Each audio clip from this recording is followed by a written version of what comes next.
Ano mamibigay mong tips, Darrell, para sa mga aspiring na gusto makapasok? Kailangan bang magaling sa English? Kailangan ba yung comm skills? Hindi naman.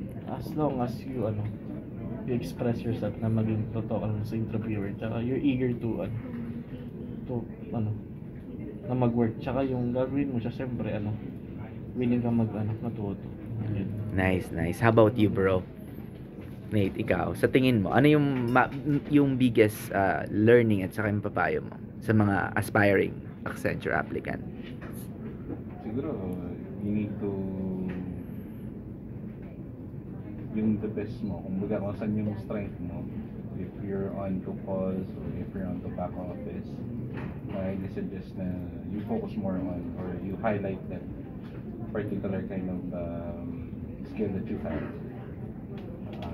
That way you're providing value. Somehow you're showing your value to the company and why they should hire you. Yun lang. Very nice.